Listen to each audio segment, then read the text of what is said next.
Hello guys, ഇന്നിപ്പോൾ ചെറിയൊരു outing video ആണ് കേട്ടോ. നമ്മളിതാ ഇന്ന് പാറുവിനെയും കൊണ്ടുണ്ട്. ഇതാ പാറു നല്ല സുന്ദരി കുട്ടിയായിട്ട് കാറ്റൊക്കെ കൊണ്ടിരിക്കുന്നുണ്ട്. ഇതാ ഓമി ഫ്രണ്ടിൽ കണ്ണടയൊക്കെ വെച്ചിട്ട് ഇതാ പള്ളിപ്പെരുന്നാളിന് കണ്ണട വെച്ചിട്ടുണ്ടായിരുന്നു. അതും വെച്ചിട്ട് നല്ല ഫ്രിക്കനായിട്ട് ഇരിക്കുന്നുണ്ട്.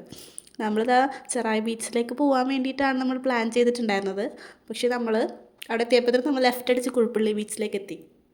അവിടെ എത്തിയപ്പോഴാണ് ഇതാ നമ്മളെ ക്രിസ്മസ് ന്യൂ ഇയർ പരിപാടിക്ക് വേണ്ടിയിട്ടുള്ള ഒരുക്കങ്ങൾക്ക് വേണ്ടിയിട്ടുള്ള സംഭവങ്ങളൊക്കെ സെറ്റ് ചെയ്തുകൊണ്ടിരിക്കണമായിരുന്നു അവിടെ. ഓമി ഇതാ ബീച്ചിലെത്തിയപ്പോഴത്തേനും മണ്ണ് കണ്ടപ്പോൾ ഭയങ്കര സന്തോഷമായി. അവിടെയൊക്കെ ഓടി കളിക്കണമായിരുന്നു. ഉണ്ണി എന്നിട്ട് ഇതാ ഓമിനെയും കൊണ്ടിട്ട് കടപ്പുറത്തേക്ക് ബീച്ചിലേക്ക് ഇറങ്ങിയില്ല, ജസ്റ്റ് മണ്ണിലൊക്കെ ഓടി കളിച്ചിരിക്കണമായിരുന്നു. അതിൻ്റെ ഇടയിൽ ഉണ്ണി എന്നെ കളിയാക്കാൻ കിട്ടണ ഒരവസരവും വാഴക്കാണ്ട് കളിയാക്കിക്കൊണ്ടിരിക്കുന്നുണ്ടായിരുന്നു. നമ്മൾ ബീച്ചിൽ നിന്ന് തിങ്കളാഴ്ച ആയതുകൊണ്ട് തന്നെ അധികം തിരക്കൊന്നും ഉണ്ടായിരുന്നില്ല.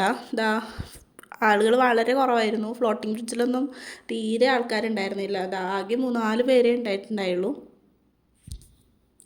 പിന്നെ അവിടെ കിട്ടണ സ്പെഷ്യൽ എന്ന് പറഞ്ഞിട്ടുണ്ടെങ്കിൽ നമ്മൾ ലൂബിക്കയും ഉപ്പിലിട്ട മാങ്ങയൊക്കെയാണ്. പക്ഷെ നമ്മൾ അവിടെ നിന്ന് കഴിച്ചില്ല. നമ്മൾ ഉണ്ണിയുടെ നെക്സ്റ്റ് ഇക്കാക്കേൻ്റെ കടയിൽ പോയിട്ടാണ് ചായ മുട്ട അല്ല മുട്ട കബാബൊക്കെ കഴിച്ചത്.